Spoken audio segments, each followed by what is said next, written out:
লাখ মানুহ গোটাব লগা হৈছে। ইয়ে সূচায় যে বিজেপিৰ আজিৰ তাৰিখত জনমানসত গণভিত্তিক কিমান। এই 1 লাখ মানুহক তেওঁলোকে নলবাৰীৰ পাইকাৰগুচিৰ পৰা কোকৰাঝাৰৰ পৰা শিৱসাগৰলৈকে এতিয়া ধেমাজিলৈকে দৌৰাই ফুৰিছে। এই বাছবোৰ 3000 বাছ 500খন ৰেলগাড়ীৰে। আৰু এটা কথা এইখিনি ক্ষেত্ৰতে যে আজি তেওঁ ধেমাজি জিলাত ধেমাজিত য'ত বানপানীৰ সমস্যা আটাইতকৈ বেছি, তাতে কিন্তু তেওঁ অসমৰ বান সমস্যাৰ ক্ষেত্ৰত একো কথাই নক'লে। কিন্তু তেখেতে বিহাৰৰ ক্ষেত্ৰত কিমান টকাৰ পেকেজ দিলে, আৰু তেখেতে বিহাৰৰ বানপানী হওঁতে কিমান টকা পেকেজ দিলে, আৰু অসমৰ বানপানী হওঁতে কি পইচা দিলে, আপোনালোকক সৰু আভাস এটা দিছোঁ। 1 আগষ্ট 2017 তাৰিখে অসম প্ৰশাসনীয় মহাবিদ্যালয়ত উত্তৰ পূৰ্বাঞ্চলৰ এখন তেওঁ সভা পাতিলে সকলো বিষয়ববীয়াক লৈ, মানে ডনাৰ মিনিষ্ট্ৰীৰ অধীনত কৰি তাতে অসমৰ বান সমস্যা পৰ্যালোচনা কৰিলে, সভাখন কৰিলে। আৰু PM মোদীয়ে গৰাখহনীয়াৰ কাৰণে 400 কোটি টকা ঘোষণা কৰিলে গৰাখহনীয়া সমস্যা সমাধান কৰাৰ। অসম আৰু উত্তৰ পূৰ্বাঞ্চলৰ ক্ষয় ক্ষতিৰ কাৰণে 2350 কোটি টকা তেওঁ ঘোষণা কৰিলে। আৰু ব্ৰহ্মপুত্ৰ অৱবাহিকাৰ অধ্যয়নৰ বাবে 100 কোটি টকা ঘোষণা কৰিলে। আজিলৈ এটকাও আমি নাপালোঁ। প্ৰধানমন্ত্ৰীৰ এই যি অসমৰ ক্ষেত্ৰত যি বঞ্চনা আৰু যি প্ৰতাৰণা, বিদেশী সমস্যা 2014 চনৰ আগত প্ৰধানমন্ত্ৰীয়ে বাৰম্বাৰ বিদেশী সমস্যাৰ কথা ক'লে। মই কোৱা নাই। ভাৰতৰ গৃহমন্ত্ৰী অমিত শ্বাহে 2020 চনৰ ছেপ্টেম্বৰ মাহৰ 20 তাৰিখে সংসদত কৈছিল যে 15,000 বাংলাদেশীক নাগৰিকত্ব দিয়া হ'ল।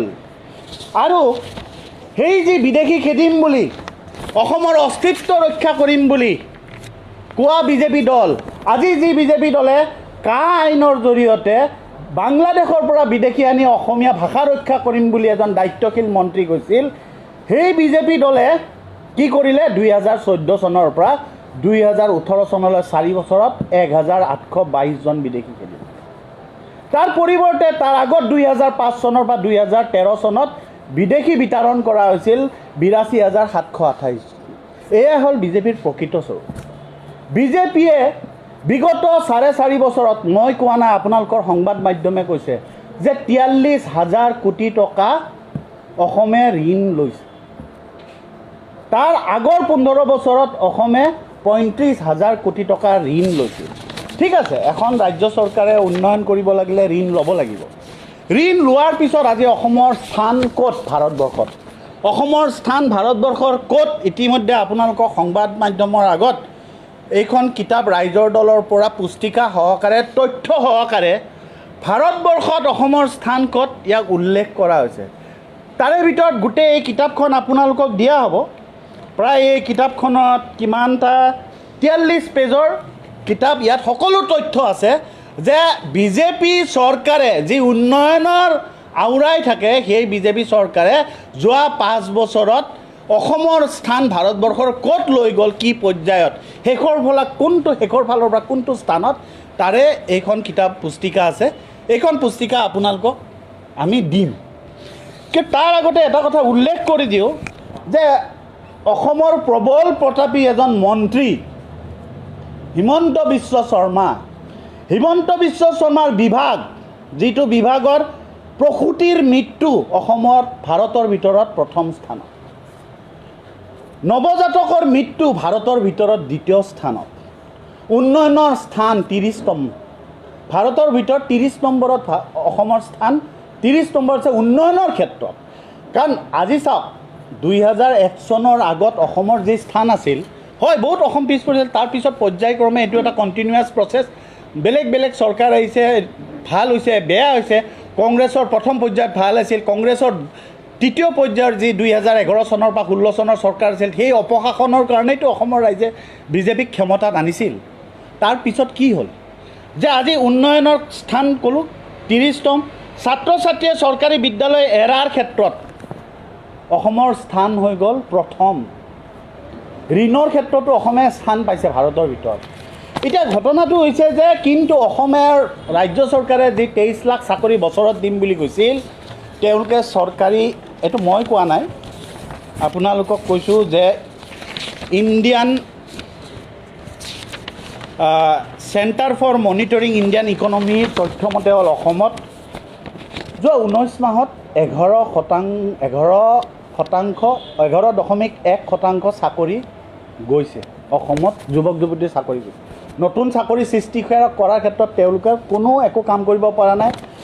ৰামদেৱক তেওঁলোকে 1100 বিঘা মাটি দিলে। আজি ৰামদেৱৰ ফেক্টৰীটো আপোনালোকে চাব কি পৰ্যায়ত আছে। আজি যি ঢোল পিটি তেওঁলোকে ইনভেষ্টমেণ্টৰ কথা কৈছিল, এডভান্টেজ আছাম প্ৰধানমন্ত্ৰী আহিছিল, এডভান্টেজ আছামৰ নামত যিমান টকা খৰচ কৰিলে আজি অসমত কিমান ইনভেষ্টমেণ্ট হ'ল। চাকৰি কিন্তু 11%। চাকৰি মানে এইটো চৰকাৰী চাকৰি নহয় দেই, উদ্যোগ স্থাপন কৰিয়ে হওক, এমপ্লয়মেণ্ট জেনেৰেট কৰা। অৰ্গেনাইজ ছেক্টৰ, আনঅৰ্গেনাইজ ছেক্টৰ দুইটা ছেক্টৰৰ ক্ষেত্ৰতে কৈছোঁ যে এয়া হ'ল প্ৰধানমন্ত্ৰীৰ সফলতা। আৰু আমাৰ যি বকেয়া ধন 2000 কোটি টকা GSTৰ নামত আজিও ব্লেকমেইলিঙৰ ৰাজনীতি, আমি যিটো ফেডাৰেল ৰাজনীতিৰ কথা কওঁ যে বিকেন্দ্ৰীকৰণ, ক্ষমতাৰ বিকেন্দ্ৰীকৰণ, আজি এই মোদী চৰকাৰে ক্ষমতাৰ কেন্দ্ৰীকৰণ কৰিছে। আজি একনায়কত্ববাদী শাসন চলিছে ভাৰতত। সকলো বস্তু দিল্লীৰ ওচৰত হাত পাতিব লাগে। তেওঁলোকৰ কথা হৈছে এটা ভাষা, এটা সংস্কৃতি, এটা ধৰ্ম, যাৰ ফলত আমাৰ যিবোৰ জনগোষ্ঠীয় সংগঠন আছিল সেইবোৰৰ স্বকীয়তা শেষ। আজি বড়োলেণ্ডত বড়ো জনগোষ্ঠীৰ যি ক্ষমতা আছিল, যি ক্ষমতাৰ বিকেন্দ্ৰীকৰণ আছিল, সেয়া শেষ। তিৱা জনগোষ্ঠী, ৰাভা জনগোষ্ঠী সকলো গ্ৰাস কৰি পেলালে বিজেপিয়ে। এতিয়া শেহতীয়াভাৱে গণশক্তি তেওঁলোকে শেষ কৰি পেলালে। সকলো জনগোষ্ঠীৰ স্বকীয়তা তেওঁলোকে শেষ কৰি পেলালে। আৰু বিশেষ ৰাজ্যৰ মৰ্যাদাটো 81% আমি যি অনুদান পাই আছিলোঁ তাৰে 81% প্ৰায় 36,600 কোটি টকা আমাৰ পৰা ওলাই গৈছে। এয়াই হ'ল বিজেপি চৰকাৰৰ অৱদান। এতিয়া দ্বিতীয় কথাটো হৈছে যে পেট্ৰলৰ কথা কৈছোঁ দেই। এই বিজেপি চৰকাৰখনে আজি এটা চৰ্চা চলাইছে যে ভাৰতবৰ্ষত অসমৰ প্ৰেক্ষাপটত কৈছোঁ GDP 23% -23%লৈ গৈছিল। আজি GDP বাংলাদেশৰ GDP ভাৰততকৈ বেছি, +3% আজি এমাহ আগতে আছিল। আজি তেওঁলোকে তেলৰ ক্ষেত্ৰত কি কৰিলে? তেলৰ ক্ষেত্ৰত আজি অসমত তেলৰ দাম হৈ গ'ল, পেট্ৰলৰ ক্ষেত্ৰত হৈ গ'ল 87.24 পাৰ লিটাৰ, ডিজেলৰ ক্ষেত্ৰত 81.49। কিন্তু আজিৰ তাৰিখত পাৰ বেৰেল তেলৰ দাম কিমান? এক বেৰেল আন্তঃৰাষ্ট্ৰীয় বজাৰত তেওঁলোকে যি কথা কয় 61.49 USD। কিন্তু একে সময়তে আপোনালোকে জুন মাহৰ 2008 চনৰ জুন মাহত 148.93 পাৰ বেৰেলৰ দাম আছিল। তাৰমানে প্ৰায় 3 গুণ বেছি, আন্তঃৰাষ্ট্ৰীয় বজাৰত 3 গুণ দাম বেছি আছিল। ঠিক তেনেকৈ 2012 চনত $102 আছিল। কিন্তু তেলৰ দাম কেতিয়াবা 90 টকা চুইছিল নে ভাৰতত? আজি যি চিণ্ডিকেটৰ কথা কওঁ, পাণৰ চিণ্ডিকেট, কণীৰ চিণ্ডিকেট, মাছৰ চিণ্ডিকেট, আচলতে ভাৰতবৰ্ষত নৰেন্দ্ৰ মোদীৰ নেতৃত্বত আটাইতকৈ ডাঙৰ চিণ্ডিকেটখন চলিছে তেলৰ নামত। 61 পাৰ বেলেৰ $61 হোৱাৰ সময়ত আজি ভাৰতত তেলৰ দাম প্ৰায় 90 টকা পাৰ লিটাৰ তেলৰ দাম। আটাইতকৈ ডাঙৰ চিণ্ডিকেটটো চলিছে তেলত। এতিয়া এটা কথাত আহোঁ, প্ৰধানমন্ত্ৰী ডাঙৰীয়াই কালি কেইটামান কথা ঘোষণা কৰিলে। আটাইতকৈ ডাঙৰ কথাটো হ'ল যে ল'লেণ্ড, তেওঁলোকে প্ৰধানমন্ত্ৰীয়ে কালি 2017 চনৰ 26 মে'ৰ দিনাখন তেওঁ এগ্ৰিকালচাৰ ৰিচাৰ্চ চেণ্টাৰ এখন উদ্বোধন কৰিছিল গোগামুখত। মোৰ ফোনটো গোগামুখত এগ্ৰিকালচাৰ ৰিচাৰ্চ চেণ্টাৰ এখন উদ্বোধন কৰিছিল। আজি গোগামুখৰ এগ্ৰিকালচাৰ ৰিচাৰ্চ চেণ্টাৰখন গেটকেইটা আছে আৰু বিল্ডিং আছে। একেদিনাই প্ৰধানমন্ত্ৰীয়ে ঝাৰখণ্ডৰ হাজাৰিবাগত একে এখন এগ্ৰিকালচাৰ ৰিচাৰ্চ চেণ্টাৰ খুলিছিল। সেই ৰিচাৰ্চ চেণ্টাৰখন আজি তাত ছাত্ৰ ছাত্ৰীয়ে পাঠদান কৰি আছে হাজাৰিবাগত দেই। ইতিমধ্যে হৈ গ'ল। অসমক কি কাৰ বিজেপিয়ে কেনেকৈ প্ৰতাৰণা কৰিছে তাৰ আটাইতকৈ ডাঙৰ উদাহৰণটো একেদিনাই ঝাৰখণ্ডৰ হাজাৰিবাগত এগ্ৰিকালচাৰ ৰিচাৰ্চ চেণ্টাৰ এখন উদ্বোধন কৰিলে। এতিয়া তাত পাঠদান চলি আছে। কিন্তু অসমত আজি গোগামুখত পাঠদানটো দূৰৰ কথা, তাত বিল্ডিঙৰ কামে আৰম্ভ হোৱা নাই, সৰু সুৰা অলপ আৰম্ভ হৈছে। এতিয়া আপোনালোকক এটা কথা কৈ থৈছোঁ, এই এগ্ৰিকালচাৰ ৰিচাৰ্চ চেণ্টাৰত 15জন ছাত্ৰ ছাত্ৰী আছে। এই 15জন ছাত্ৰ ছাত্ৰীক 15টা ছিটিং কেপাচিটি 15টা এই যে শিক্ষাবৰ্ষটো আৰম্ভ হ'ল 2018 চনতে আৰম্ভ হৈছে ক'ত আৰম্ভ হৈছে জানে দিল্লীত এই ছাত্ৰ ছাত্ৰীবিলাক ক'ৰ জানে উত্তৰ পূৰ্বাঞ্চলৰ নহয় বাহিৰৰ এতিয়া তৃতীয় বৰ্ষৰ পাঠদান চলি আছে দিল্লীত চলি আছে আকৌ তাতকৈ ডাঙৰ কথাটো হ'ল এই প্ৰতাৰণাটোত ক'লোঁ প্ৰধানমন্ত্ৰীয়ে উল্লেখ কৰি গ'ল তেওঁ ভাবিছে যে এইটো হৈ গ'ল তৃতীয়টো হৈছে যে regional rain fed lowland rice research centre হাজোত এটা ৰিচাৰ্চ চেণ্টাৰ আছে চেণ্ট্ৰেল গভৰ্ণমেণ্টৰ এই যিটো ৰাইচ ৰিচাৰ্চ চেণ্টাৰ আছে এই ৰিচাৰ্চ চেণ্টাৰত 3জন চাইণ্টিষ্ট আছিল তাৰে 2জন চাইণ্টিষ্টক কাগজখিনি মই তাৰে সেই ৰিচাৰ্চ চেণ্টাৰৰ পৰা সেই চেণ্টাৰটো বন্ধ কৰিব ওলাইছে অসমত থকা এটা ৰিচাৰ্চ চেণ্টাৰ বন্ধ কৰি তাৰে 2জন চাইণ্টিষ্টক তালৈকে লৈ গৈছে তাতে তাৰ কৰ্মচাৰীয়ে কাগজখিনি দি গ'ল নাই নাই এই কাগজখিনি যে অঁ আচ্ছা এই কাগজখিনি তাৰে কৰ্মচাৰী বা তাৰে যিবোৰ চাইণ্টিষ্ট তেওঁলোকে এখন মেমৰেণ্ডাম দিছে গভৰ্ণমেণ্টক যে আমাৰ ইয়াৰখন বন্ধ কৰিব নালাগে নি তাতে এই যে আপোনাৰ কাৰ্গো কণ্টেইনাৰ থাকে নহয় অস্থায়ীভাৱে কণ্টেইনাৰত বহাই ৰাখিছে এওঁলোকে ইতিমধ্যে ৰিচাৰ্চ কৰি কেইবাটা প্ৰজাতিৰ চাউল ওলাই বাক্সা জিলাত অতি সফলভাৱে তেওঁলোকে এই ৰাইচটো যিটো বাচ্চাৰ নিউট্ৰিশ্যনৰ কাৰণে ভাল সফলভাৱে তেওঁলোকে এই চাইণ্টিষ্টবিলাকে বাক্সা জিলাত খেতিয়কক বিতৰণ কৰিছিল কিন্তু এইটোত ৰিচাৰ্চ চেণ্টাৰ বন্ধ কৰিছিল তেওঁলোকে এখন মেমৰেণ্ডাম দিছে আৰু তাতে প্ৰধান বৰুৱা ডাঙৰীয়াই পাৰ্লিয়ামেণ্টত সোধা এটা প্ৰশ্নৰো ইয়াতে কাগজখন আছে আৰু ইয়াতে গোটেই ডাটাখিনি আছে আপোনালোকক বিতৰণ কৰি দিম হা তো এই যিটো প্ৰতাৰণা যে অসমৰে এটা সংস্থা বন্ধ কৰি তেওঁ এটা এগ্ৰিকালচাৰ ৰিচাৰ্চ চেণ্টাৰ 2017তে কৰিলে একেদিনাই হাজাৰিবাদত কৰাটো আৰম্ভ হৈ গ'ল পাঠদান 15জনক অসমৰ নামত পাঠদান কৰিছে বাহিৰত দিল্লীত এয়া হ'ল বিজেপিৰ প্ৰকৃত স্বৰূপ আৰু এতিয়া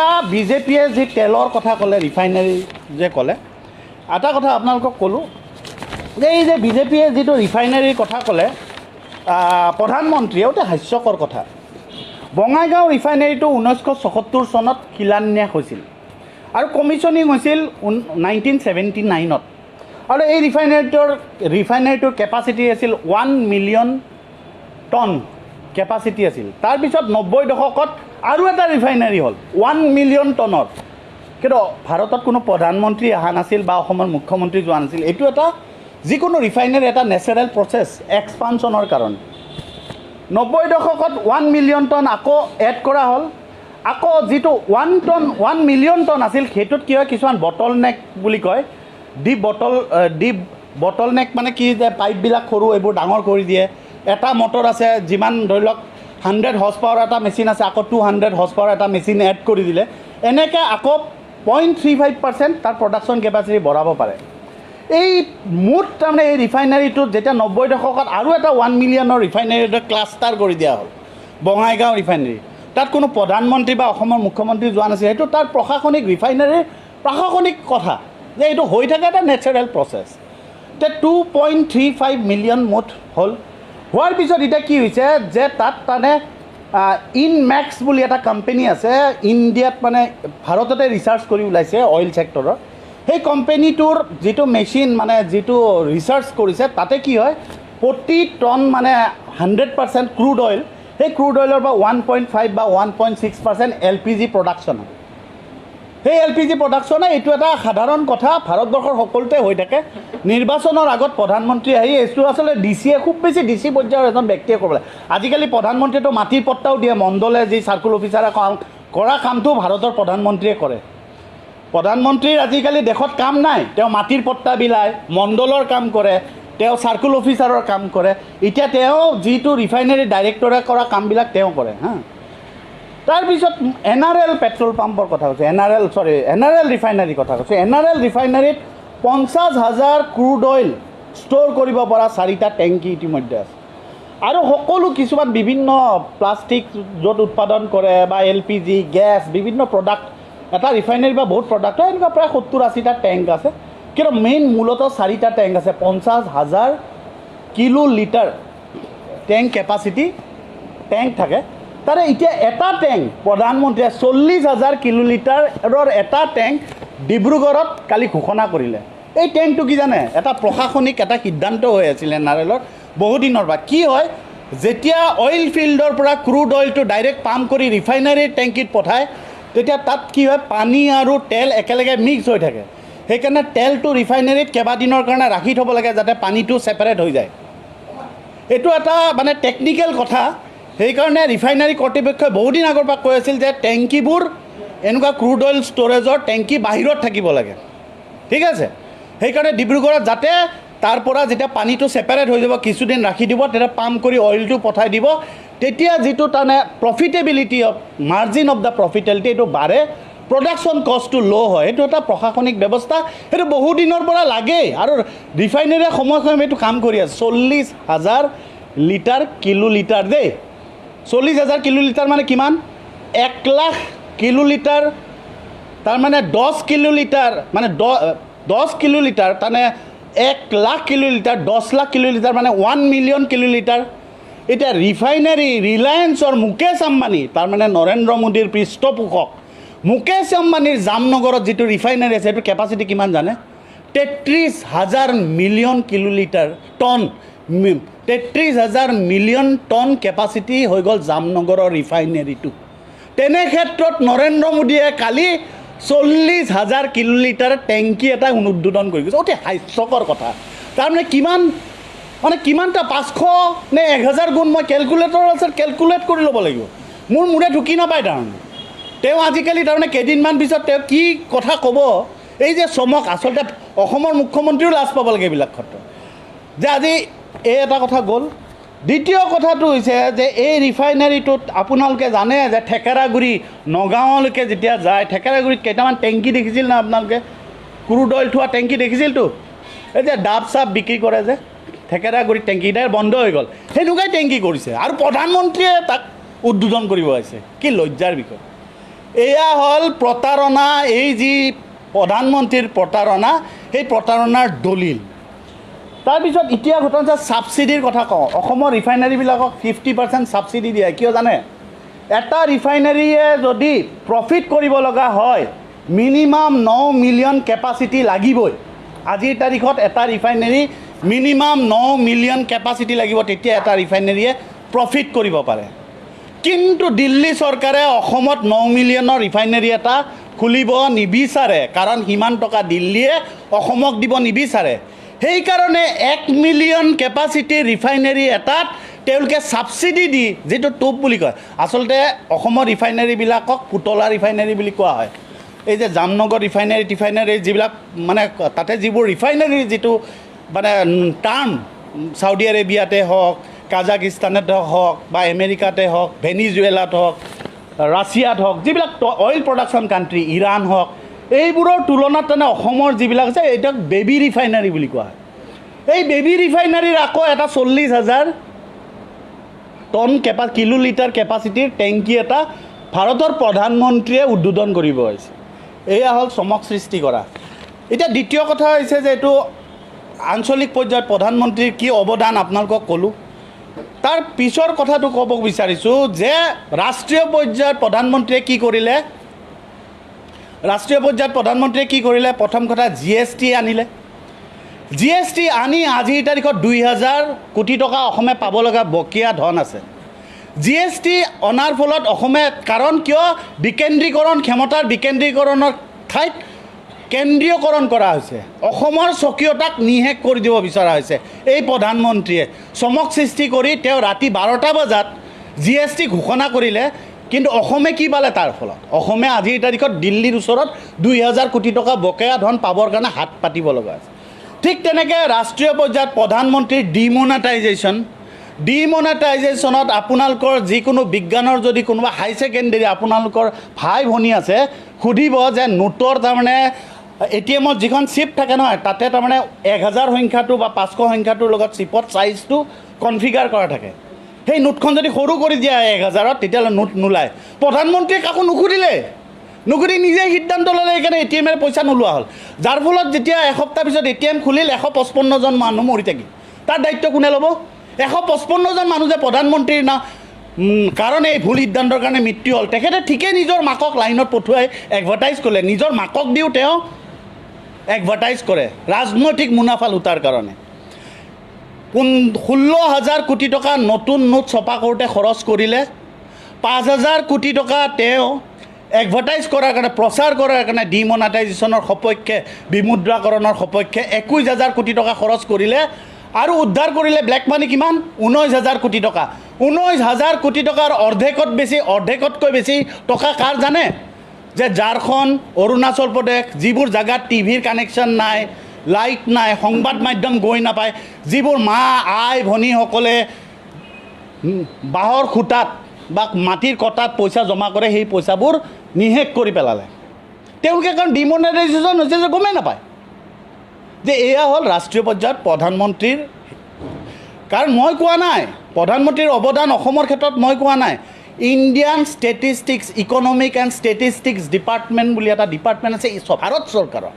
সেই ভাৰত চৰকাৰৰ তথ্যমতে মই কৈ আছোঁ কথাটো, যে ভাৰতৰ স্থান আৰু অসমৰ স্থান, আন্তঃৰাষ্ট্ৰীয় পৰ্যায়ত ভাৰতৰ স্থান ক'ত, সেইটোৰ কথা কৈছোঁ। আৰু তৃতীয়তে এতিয়া মই আন্তঃৰাষ্ট্ৰীয় পৰ্যায়ত কথা এটা কওঁ, যে একমাত্ৰ প্ৰধানমন্ত্ৰী পৃথিৱীত যি প্ৰধানমন্ত্ৰীয়ে দুটা ক্ষেত্ৰত ব্যতিক্ৰম। এটা হ'ল আমেৰিকাত টেক্সাছ ৰাজ্যৰ হাউষ্টন চহৰত তেওঁ এখন সভা পাতিছিল, সভাখনৰ নাম তেওঁৰ নামেৰে হৈছিল হাউডি মোদী। আৰু একমাত্ৰ ৰাষ্ট্ৰপ্ৰধান যোনে আন এখন দেশৰ ৰাষ্ট্ৰপ্ৰধানৰ নিৰ্বাচনী কেম্পেইন কৰিব গৈছিল, আগলি বাৰ ট্ৰাম্প কি চৰকাৰ। সকলো বৈদেশিক নীতিক ভৰিৰে মোহাৰি নৰেন্দ্ৰ মোদীয়ে আমেৰিকাৰ ৰাষ্ট্ৰপতিৰ হৈ ইলেকশ্যন কেম্পেইন কৰিব গৈছে। আৰু যোৱা বছৰ ফেব্ৰুৱাৰী মাহৰ 10 তাৰিখ নে 12 তাৰিখ, দিনটো পাহৰিছোঁ, 200 কোটি টকা খৰচ কৰি ভাৰতবৰ্ষৰ যি স্লাম বস্তি এৰিয়া, 11 কিলোমিটাৰ আহমেদাবাদৰ বস্তি এৰিয়াত ওখ ৱাল দি অসমৰ দৰিদ্ৰতাক তেওঁ ঢাকিব বিচাৰিছিল। বাকী এয়াৰপৰ্টৰ পৰা ট্ৰাম্পে যোনটো ৰাস্তাৰে ষ্টেডিয়ামলৈকে যাব, সেই ৰাস্তাটো ঢাকিছিল। অসমৰ গৰিবী তেওঁ ওখ ওখ বাউণ্ডেৰী ৱাল দি ঢাকিব বিচাৰিছিল। এয়া হ'ল ভাৰতৰ পদক্ষেপ। কিয় আহিছিল ডনাল্ড ট্ৰাম্প? ভাৰতত কোনো চৰকাৰী ভ্ৰমণসূচী হ'লৈ অহা নাছিল। আমেৰিকাত থকা গুজৰাটীবিলাকৰ বংশধৰবিলাকৰ মাজত এডভাৰটাইজ কৰিব আহিছিল, নিৰ্বাচনী প্ৰচাৰ চলাব আহিছিল। তাতে ভাৰত চৰকাৰে খৰচ কৰিছিল কিমান? 200 কোটি টকা। প্ৰধানমন্ত্ৰীয়ে আন্তঃৰাষ্ট্ৰীয় পৰ্যায়ত চিঞৰ বাখৰ কৰি এটা কাম ঠিকে কৰিছে, যে নেলছন মাণ্ডেলা আৰু মহাত্মা গান্ধীৰ লগত লণ্ডনৰ মেডাম টুছত তেওঁৰ মমৰ যিটো মূৰ্তি, সেইটো স্থাপন কৰাত তেওঁ সফল হৈছে। কিন্তু আজি ভাৰতবৰ্ষ বিশ্বত সকলো ক্ষেত্ৰত 50 নম্বৰ 100 নম্বৰৰ পিছত। আজি দক্ষিণ পূব এছিয়াত নৰেন্দ্ৰ মোদীক ৰঙা চকু, ভাৰতবৰ্ষক ৰঙা চকু নেপালে দেখাইছে, চাইনাই দেখাইছে, পাকিস্তানে দেখাইছে। আজি বাংলাদেশৰ জনমূৰিয়াই ভাৰততকৈ বেছি। আজি ভূটানত যদি আপুনি যায়, আজি 2 বছৰ আগতে ভূটানত গ'লে আমি ভাৰতীয় মানুহে ফ্ৰীতে যাব পাৰোঁ। এতিয়া ভূটানত গ'লে প্ৰতিদিনে, আগতে ভূটানত এইটো ব্যৱস্থা আছিল যে ইউৰোপৰ পৰা যদি কোনোবা টুৰিষ্ট আহে, প্ৰতিদিনে কৰ দিব লাগিব, অকল আমোদ কৰ দিব লাগিব প্ৰতিদিনে ভূটানত। কিন্তু সাৰ্ক কাণ্ট্ৰি কেইখন আছে, মালদ্বীপ, শ্ৰীলংকা, নেপাল, বাংলাদেশ, ইণ্ডিয়া, পাকিস্তান, এই সাৰ্ক কাণ্ট্ৰি কেইখনৰ মানুহ যদি ভূটানত যায়, প্ৰতিদিনে আমোদ কৰ দিব নালাগে। এতিয়া ভূটানেও ৰঙা চকু দেখাইছে, যদি আপুনি যায় প্ৰতিদিনে আমোদ কৰ দিব লাগিব। বুজি পাইছে কথাটো? যে আজি চাইনাই আমাৰ মাটি ল'লে, আজি নেপালে ভাৰতৰ মাটিক বিচাৰি ৰঙা চকু দেখাইছে। আজি শ্ৰীলংকাত যিটো আটাইতকৈ ডাঙৰ বন্দৰ কলম্বোৰ, সেই বন্দৰটো ভাৰত চৰকাৰে আদানীক দিবৰ কাৰণে জোৰ জুলুম কৰাৰ কাৰণে তেওঁলোকে যিখন ভাৰতৰ লগত চুক্তি আছিল সেইখন বাতিল কৰিলে। আজি এই নৰেন্দ্ৰ মোদী, আদানী আম্বানীৰ মুঠিত এই নৰেন্দ্ৰ মোদীয়ে ভাৰতৰ মৰ্যাদা আন্তঃৰাষ্ট্ৰীয় পৰ্যায়ত লাঘৱ কৰিলে। আৰু সেইকাৰণেই কৈছোঁ যে অসমৰ ৰাইজে অসমৰ ক্ষেত্ৰত যি প্ৰতাৰণা কৰিলে, সেই ক্ষেত্ৰত এটাই কথা কওঁ যে এইখন চৰকাৰ অসমীয়া মানুহৰ বাবে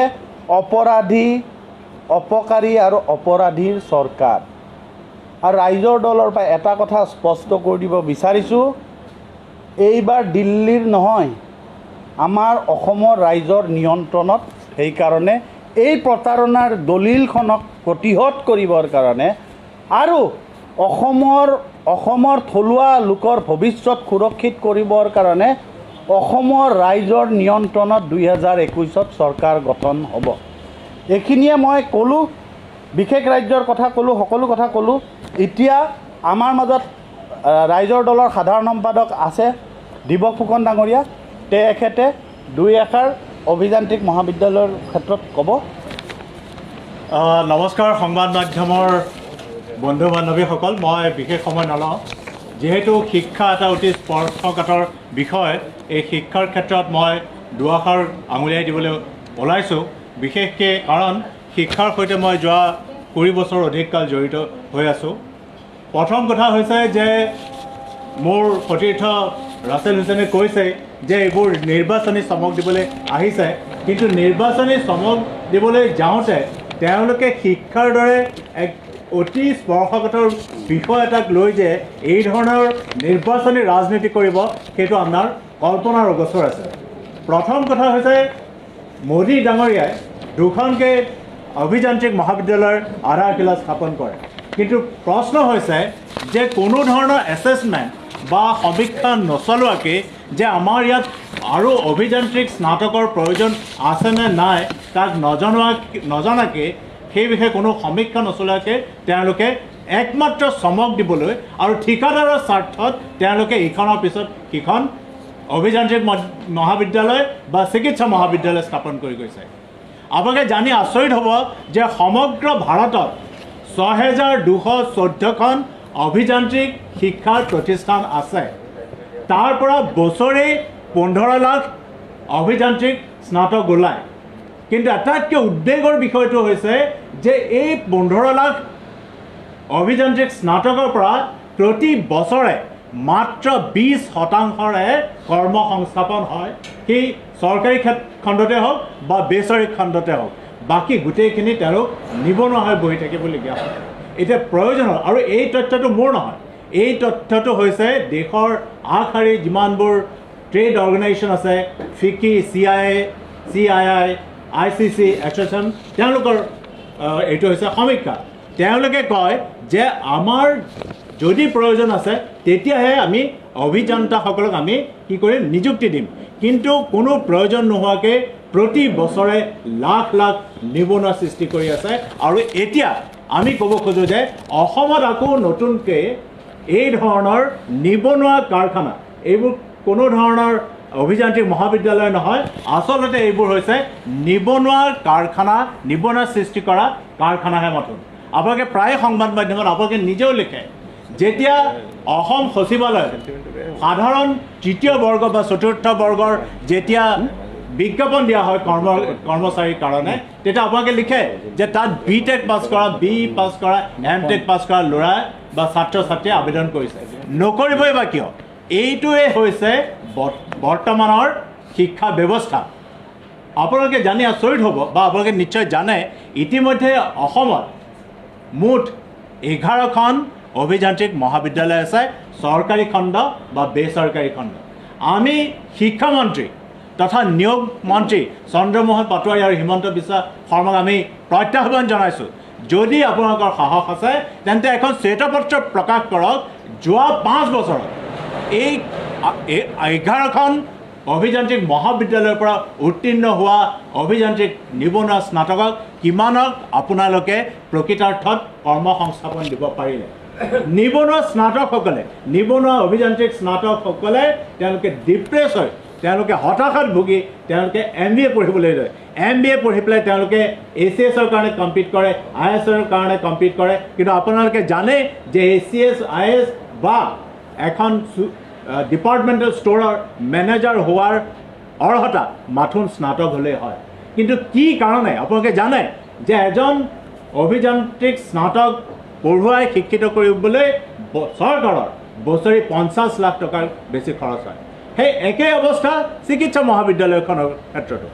মোৰ নিজৰ আত্মীয়ৰ পুত্ৰই, মই নামটো নকওঁ, এখন চিকিৎসা মহাবিদ্যালয়ত তেওঁ চূড়ান্ত বৰ্ষত অৱতীৰ্ণ হৈছে, কিন্তু আপোনালোকে জানি আচৰিত হ'ব যে তেওঁলোকৰ যিটো এনাটমি বিষয়ত যিটো ব্যৱস্থিত যিটো ডিছেকশ্যন অফ হিউমেন বডিজ, সেইটো নকৰাকৈ এখন স্কেলপেল বা এখন চুৰি কটাৰী নধৰাকৈ এটা চাৰ্জাৰী নকৰাকৈ তেওঁ চিকিৎসক হ'বলৈ আগবাঢ়িছে।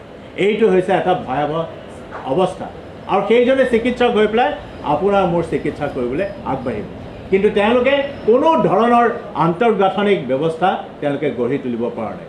এতিয়া আমি প্ৰশ্ন কৰিছোঁ যে আপোনালোকে নিবনুৱাৰ সমস্যা বৃদ্ধি কৰাতকৈ, নিবনুৱা সৃষ্টি কৰাতকৈ, আপোনালোকে নিৰ্বাচনী চমক দিয়াতকৈ আপোনালোকে আচলতে এছেছমেণ্ট কৰক যে আমাক আচলতে প্ৰয়োজন কি।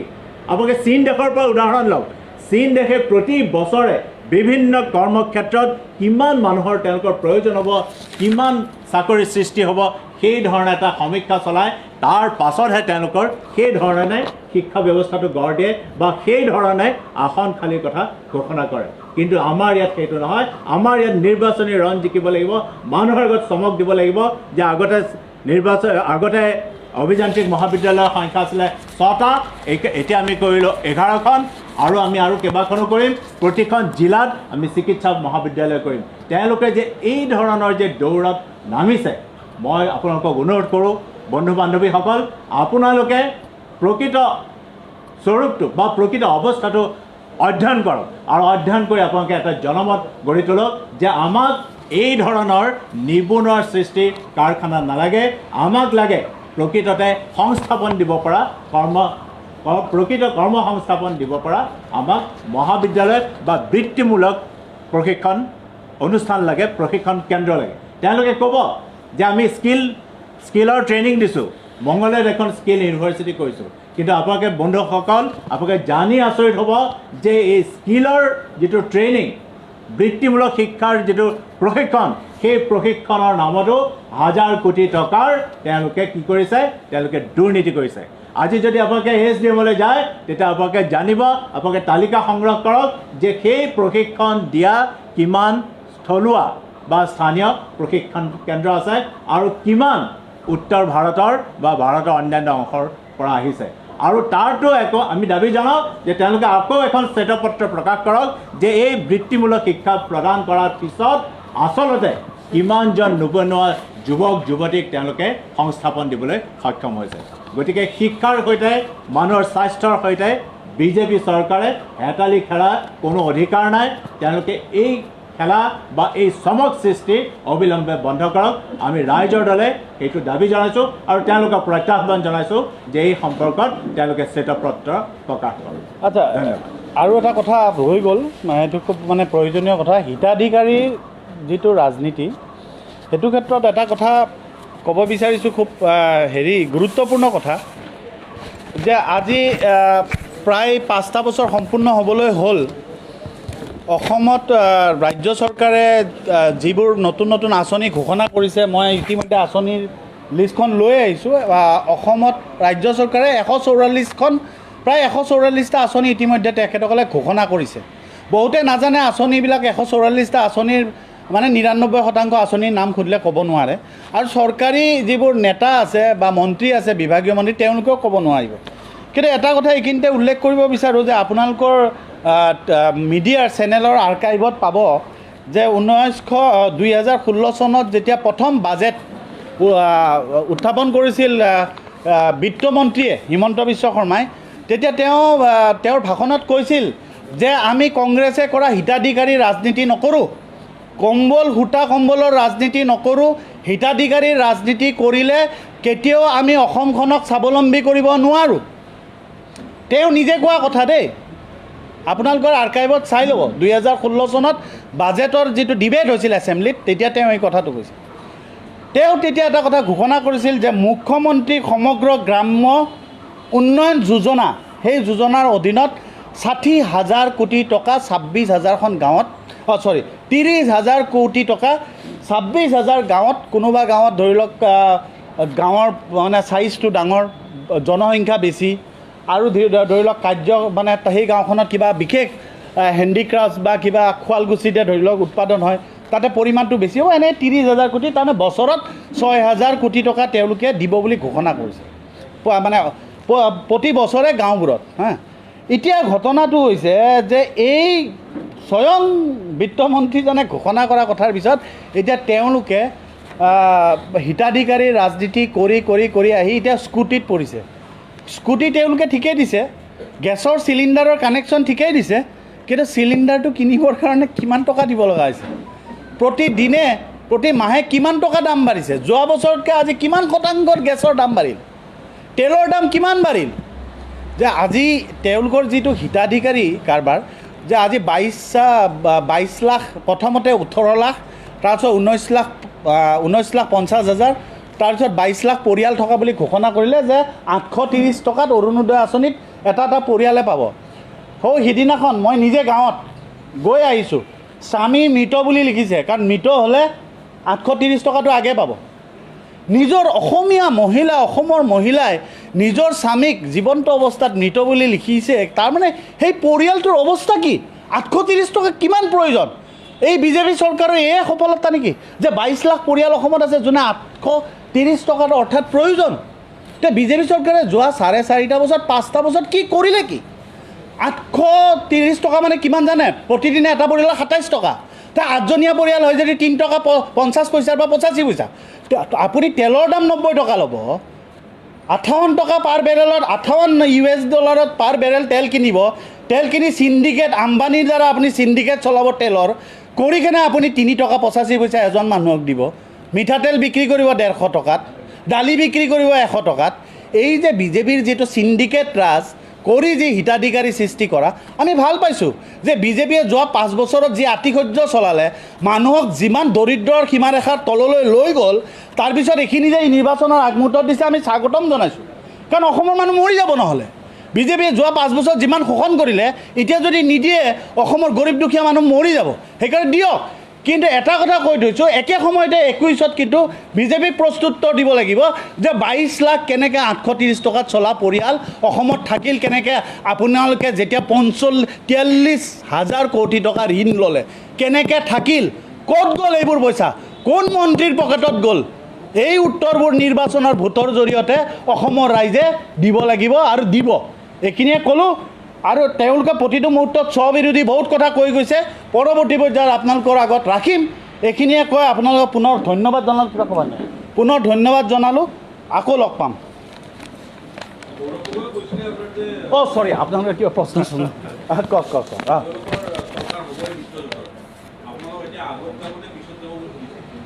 কি ক'লে?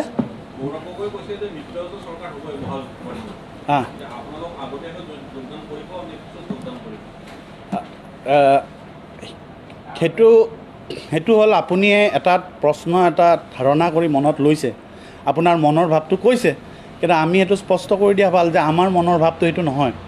আমি আগত বুলি বা পিছত মানে তাত জইন কৰাৰ কোনো প্ৰশ্নই নাথাকে, কাৰণ 20 বছৰৰ পিছত 2001 চনৰ পিছত এই 2021 চনত প্ৰথমবাৰৰ বাবে আঞ্চলিক শক্তিয়ে ঐক্যবদ্ধভাৱে কোনো ৰাষ্ট্ৰীয় দলৰ লগত লগ নলগাকৈ এইবাৰ নিৰ্বাচনত অৱতীৰ্ণ হ'ব। এইটো ইতিমধ্যে আমি স্পষ্ট কৰি দিছোঁ। আৰু এটা কথা, নিৰ্বাচনী ৰণকৌশল, এইটো ৰণকৌশল যে হাগ্ৰামা মহিলাৰীও যেতিয়া 30খন বা 25খন আসনত প্ৰতিনিধিত্ব কৰে তেতিয়া কয় যে আমি চৰকাৰ কৰিম। এইটো এটা নিৰ্বাচনী ৰণকৌশল, চবে ক'ব, কিন্তু আপোনালোকক কৈছোঁ যে আমি ঐক্যবদ্ধ। আঞ্চলিক শক্তিয়ে নিৰ্বাচনত অৱতীৰ্ণ হ'ম, কাৰণ 20 বছৰৰ পিছত দিল্লীৰ যি বঞ্চনা, এই বঞ্চনাৰ বিৰুদ্ধে মই প্ৰতিবাৰে আপোনালোকক কৈছোঁ যে ৰিফাইনাৰীটো 9 মিলিয়ন মেট্ৰিক টনৰ ৰিফাইনাৰী এটা ভাৰত চৰকাৰে কিয় দিয়া নাই? বিজেপিয়ে 5 বছৰত দিয়া নাই, তাৰ আগততো কংগ্ৰেছৰ চৰকাৰ আছিল, কংগ্ৰেছৰ চৰকাৰেও দিয়া নাই। আৰু সেইকাৰণে কৈছোঁ যে এয়া হ'ব অসমত বাস কৰা, অসমৰ ভৌগোলিক চাৰিসীমাত বাস কৰা থলুৱা জনগণৰ ইচ্ছাৰ বহিঃপ্ৰকাশ যে আঞ্চলিক শক্তি আনিব লাগিব, যাতে আমি আমাৰ নিজৰ সিদ্ধান্ত দিল্লীৰ নিৰ্দেশত নহয়, দিছপুৰৰ নিৰ্দেশত, অসমৰ ৰাইজৰ নিৰ্দেশত ল'ব পাৰোঁ।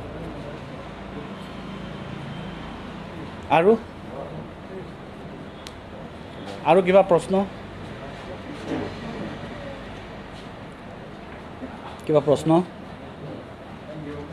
হৈ গ'ল?